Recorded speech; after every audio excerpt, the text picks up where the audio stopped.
Hello and welcome back to our introduction into OpenBIS. We have previously seen how we generally use the ELN software, the electronic lab notebooks, but now let's look into a bit more detail how we create a new project and experiment in the electronic lab notebook. So first of all, we need to log in. We need to have a new account here as it's not integrated with the SSO of RWTH. So let's start with our personal space and do everything in our own area that isn't shared with anyone else so far.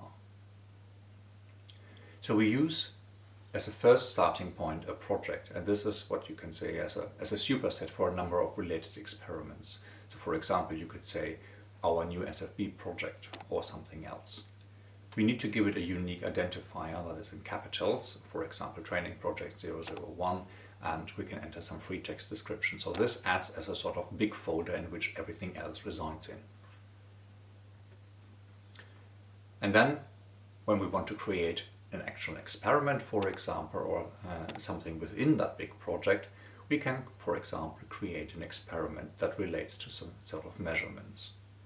So here we do it for a training project, and we use the default experiment for now.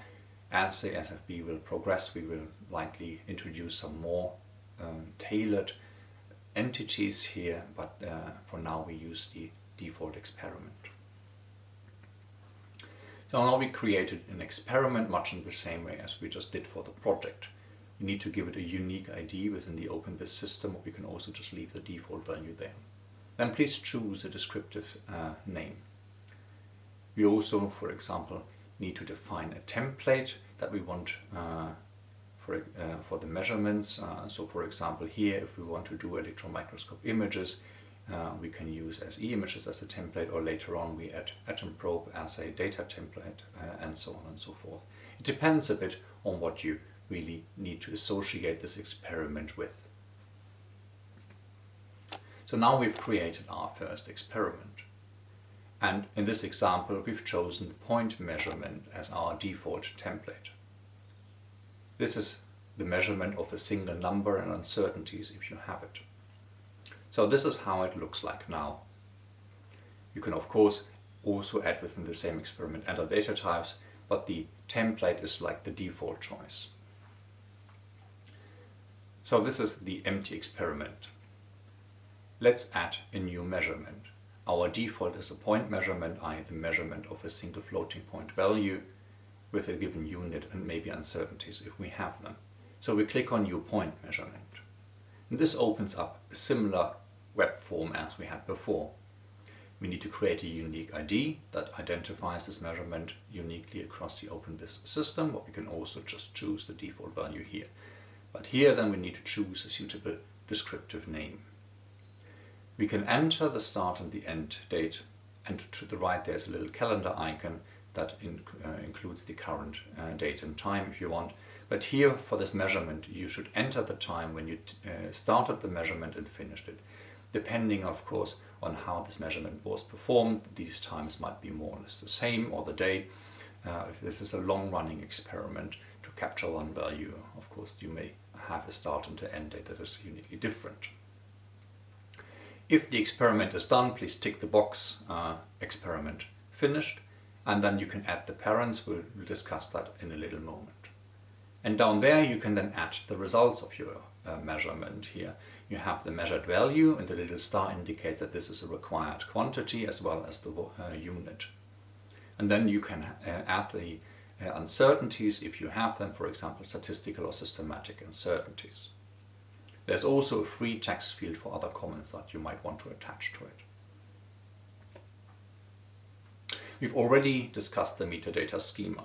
So each entity has its own description, the instruments, the methods, the samples and so on, and these are connected via the parent-child relationships.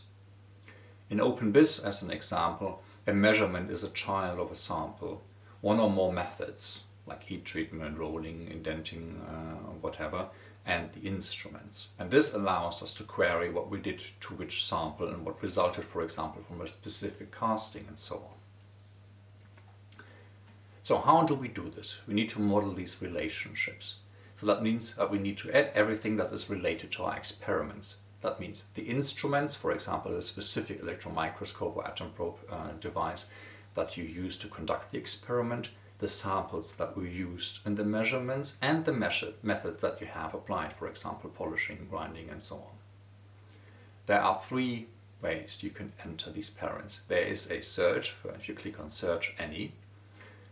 If you already know the identifier and happen to have it at hand, then you can paste it. Or we use a QR barcode scanner that essentially acts as a keyboard to the computer and enters the information for us. So in the CRC we will use, for example, QR code printers and scanners to help you identify the relevant samples and so on. But let's stick with the manual approach for now. We click on Search Any and then these fields will open up. We select the object type, for example, a sample or an electron microscope. But let's take sample now. And then we start to search. And as soon as you enter at least 2 characters, all the search results will appear. So here, for example, we start to search by the magnesium alloys, and as soon as we enter Mg-something, all relevant samples start to appear, and then once we've identified the one we want to use, we click on it. Now we click Add, and once we've done this, it appears in the list of the parents. And so we repeat the same procedure several times until we've added all respective relationships. And this is now our new measurement in OpenBIS. If we look at this in the example, we can see we have our point measurement, the measurement of a single number, and we've also added 2 parents, the microscope that we think we have used and the sample that was used in this experiment. Now we can explore these relationships. For example, starting from our measurement, we can, for example, click on the measurement of on the sample. And so, if we do this, we see all the other measurements that have been done with a specific sample. So these are then, in this sense, the children of the sample. And by adding the parents and the children in our forms when we create new entities in OpenBIS, we allow ourselves to be able to explore these relationships.